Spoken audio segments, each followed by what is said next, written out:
বস্তু গৰুৰ চামৰাৰ পৰা ধৰি গৰুৰ চৰ্বিলৈকে ব্যৱহাৰ হয়। মই বাৰু তৈয়াৰ কৰি দেখুৱাইছোঁ, এইটোৱে চৰ্বি হয়। এইটো গৰুৰ চৰ্বিটো হয় ন? এইটো ইয়াত যেতিয়া আমি চামৰাটো ব্যৱহাৰ কৰিম, চামৰাটো সতেজ কৰি ৰাখে, নিমজ কৰি ৰাখে, আৰু আমাৰ যিবিলাক ইয়াত ঢোলত লগোৱা যায় এই টানা আজোৱা কৰাত সহায় হয়। ছালটো বা কিমান দিন পুৰণি হ'ব লাগে, মানে গৰুটো পৰা চেলোৱাৰ পিছত? ছালটো পুৰণি হ'লে অসুবিধা হ'ব, এইটো নহয় পুৰণি, তাৰমানে যেতিয়া নতুনেই হ'ব লাগিব, মানে চেলোৱাৰ পাছতে আৰু দুদিনৰ আগত হোৱা মালটো হ'ব লাগিব।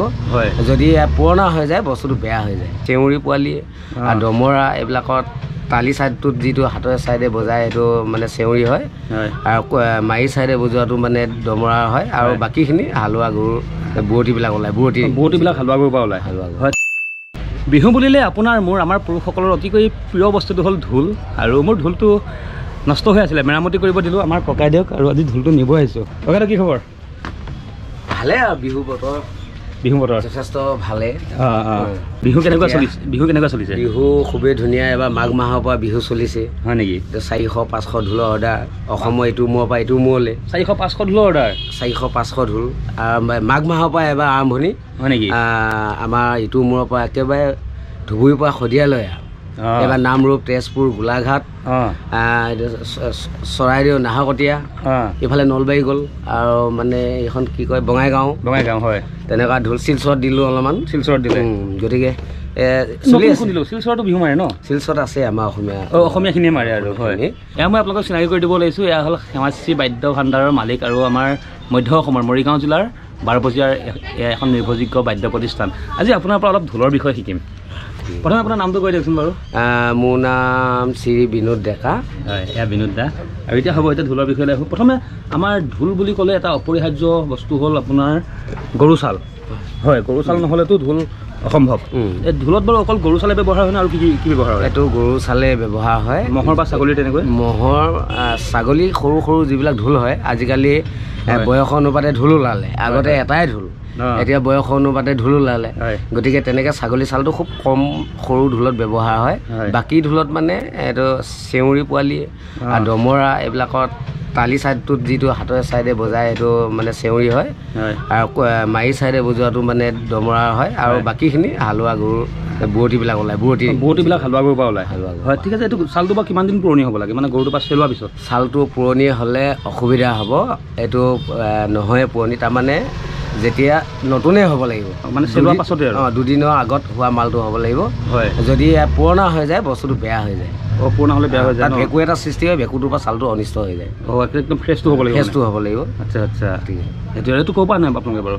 এইটো আমাৰ যিসকল মুছলিম সম্প্ৰদায়ৰ লোকৰ এইটো হেৰিৰ পৰা আহে, ব্যৱসায়সকলে তেনেকৈ বেপাৰ বাণিজ্য কৰাসকলক আমি অৰ্ডাৰ দিওঁ, তেনেকৈ আহি দি যায় সেইবোৰ। হয়, এতিয়া ৰ'বচোন, আৰু এটা কথা শুনো, আমি মানে ঢোলটো বনাওঁতে গৰুৰ চৰ্বি ব্যৱহাৰ হয় বুলি শুনো।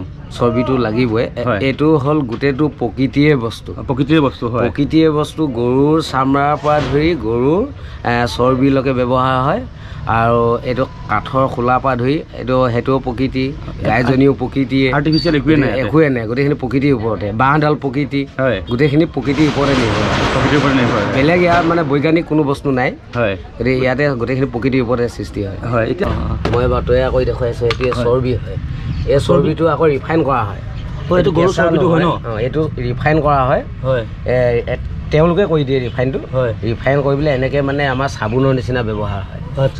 ইয়াত যেতিয়া আমি চামৰাটো ব্যৱহাৰ কৰিম, চামৰাটো সতেজ কৰি ৰাখে, নিমজ কৰি ৰাখে, আৰু আমাৰ যিবিলাক ইয়াত ঢোলত লগোৱা যায় এই টানা আজোৱা কৰাত সহায় হয়, আৰু বস্তুটো ভালে কুশলে থাকে।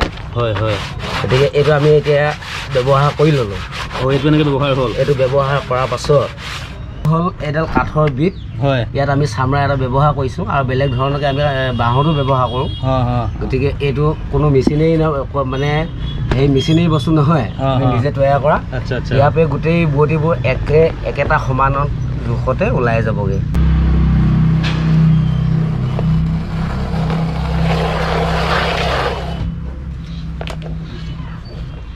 এইটোৱে আমাৰ বুৱতি কটা পদ্ধতি। বহুত ইণ্টাৰেষ্টিং হ'ল পদ্ধতিটো। মানে যিটো আমাৰ বুৱতি চামৰা হালোৱা মালৰ, হয়, এইটো কোনো একেবাৰে ভাল হালোৱাটো হ'ব লগা হ'লে 4টা ঢোলৰ বুৱতি ওলাই যাব। অকল বুৱতী ওলায় অকল বুৱতী হয় তাৰপৰা এই যিটো তালি ছাইডৰ যিটো এই তালি ছাইডটো হয় এইটো চেউৰী গৰু খুব বেছি 4টা তালি ওলাব এটাত এজনী গাই পৰা 4টা তালি ওলায় এজনী চেউৰী গৰুৰ পৰা 4টা তালিহে ওলাব বাচি হয় বাকীখিনি বেলেগ কামত ব্যৱহাৰ হয় কিন্তু তালিটো 4টা তালি 4টাহে ওলাব হয় এইটো হ'ল মানে ঢোলৰ খোলাটো সেইটো খোলা হয় ইয়াৰ এই অংশটোক তালি বুলি কোৱা তালি ঢোলৰ তালি এই অংশটোক কাটনি বুলি কোৱা হয় এইটো কাটনি যিটো এইটো কাটনি বুলি কোৱা হয় আৰু এইটো মলুৱা এইটো মলুৱা ইয়াৰ ওপৰত যিটো আমি বুৱতী গাঁঠিছোঁ এইটো মলুৱা বুৱতী বুলি কোৱা হয় ভিতৰত যিখিনি চামৰা সোমাই আছে সেইখিনি জৰা বুলি কোৱা হয় জৰা বুলি কোৱা হয় আৰু তেনেদৰে এইটো বুৱতী বুলি কোৱা হয় এইটো কোবনি বুলি কয় এইটো কোবনি চাইড বুলি কয় এইটো আমি বিৰিয়া বুলি কওঁ বিশেষতে বিৰিয়া বুলি কোৱা হয় কোৱলো বুলি কোৱা হয় গোটেইটো বনাই দিয়ে চামৰা লগোৱাৰ পাছত যেতিয়া বাঁহৰ এইটো হয় কোৱল বুলি কয় আৰু যেতিয়া চামৰা লগাই গোটেইটো মানে ব্যৱহাৰ কৰা হয় তেতিয়া কোবনি নামটো পায় নামটো মানে বস্তুটো অনুসাৰে নামটো বেলেগ বেলেগ হৈ আহিব তাৰপিছত বেঙাটো এটা বুলি আছে নহয় বেঙা এটা এই কোবনিটোকে বেঙা বুলি কয় খোলত বেঙা বুলি কয় এই বেজটো দিয়ে কাৰণে তাৰ নাম বেঙা হয় গতিকে এনেই আচলতে কোবনি হয় বাঁৱা বুলি কয় ফৰিং কোনটোক কয় ইয়াত যিটো লগাম ইয়াত যিটো বাঁহৰ যিটো শিলি লগাম এইটো মানে ফৰিং বুলি কয় ইয়াত যে ভিতৰত যে অলপ সৰু সৰু টুকুৰা সোমাই দিয়ে যে এইটো ছাল ফৰিঙা বুলি কোৱা হয় ছাল ফৰিঙা সেই ফৰিঙাটোৱে এই ছাল ফৰিঙা ছালৰ পৰা উৎপত্তি কাৰণে ছাল ফৰিঙা ঠিক আছে এতিয়া মই তেখেতৰ ইয়াত ষ্ট'ৰ হাউচলৈ আহিলোঁ টোটেল বহাগ বুলিতো আপুনি কৈছে 500 ঢোল দিলে ন টোটেল 500 এতিয়া আৰু মুঠতে আৰু কিমান দিবলৈ বাকী আছে আৰু এতিয়া আজি ইমানখিনি আছে এইখিনি আমি বনাই আছোঁ এইখিনি ৰিপেয়াৰিং হয় আৰু নতুনবিলাকো এনেকৈ বিক্ৰী হৈয়ে আছে আকৌ আজি ৰাতিও আৰু 200মান ঢোল সোমাব আহি 200মান ঢোল মানে খোলা আহিব নেকি খোলা মানে এইটো আমাৰ কৰ্মচাৰীবিলাক লাগি আছে আমি বিভাগে বস্তুবিলাক কাৰিকৰবিলাক লাগি আছে ইণ্ডাষ্ট্ৰি লেভেলত কাম কৰি আছে আৰু কাৰিকৰবিলাক লাগি আছে কোনো ক'তো বহি নাথাকে আমি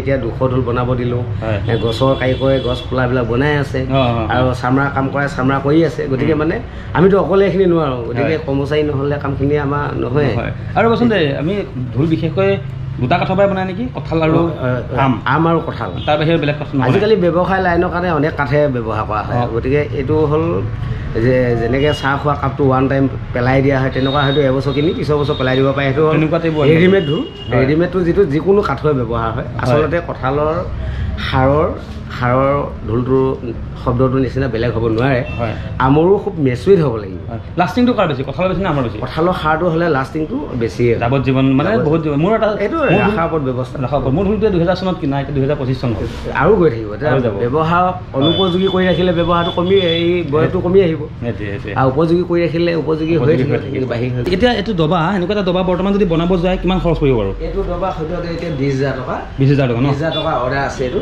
হয় এয়া দেখিছেনে বিহুৰ যিমান ওচৰ পাইছেহি তেখেতৰ ষ্টক কমি গৈছে কিমান মানে গোটেইবিলাক ঢোল গ'লে অলৰেডি আৰু সেয়া আজি আহিলোঁ দাদাৰ দোকানত আৰু মোৰ ঢোলটো তেখেতে ৰিপেয়াৰিং কৰিলোঁ ঢোলটো আজি নহ'ব ন আজি নহ'ব কেতিয়া মানে হ'বগৈ এইটো বিভাগতে দিম দিব সোনকালে দিব দাদাৰ দোকানতে আহিলোঁ আৰু বোলো ঢোলটো লৈ যাওঁ যিহেতু ঢোলটো নিবলৈ আহিলোঁ ঢোলটো হোৱা নাই যেতিয়া বোলো আজি দাদাৰ অলপ কাম আপোনালোকলৈ দেখাওঁ সেইভাগে আজি আপোনালোকক দেখালোঁ কেনে পাইছে বাৰু আজি আপোনালোকে নিশ্চয় নাজানা কথা 2-4টা শিকিলে আৰু ঢোলৰ বিষয়ে ভাইটিলেও ৰঙালী বিহুৰ আগতীয়াকৈ শুভেচ্ছা থাকিলে আপোনালৈও থাকিলে আপোনালোকেও অকণমান মৰম দিব আমাৰ জৰিয়তে গতিকে সকলোৱে পুনৰবাৰ ৰঙালী বিহুৰ শুভেচ্ছা জ্ঞাপন কৰিলোঁ আৰু এয়া আপোনালোকে বিহু উদযাপন কৰক আৰু আমাৰ অসমীয়াৰ বাপতি সাহোন ৰঙালীটো সকলোৰে কাৰণে সদায় ৰঙালীয়ে হৈ থাকক পুনৰ এটা নতুন ভিডিঅ'ত লগ পাম দিয়ক ধন্যবাদ নমস্কাৰ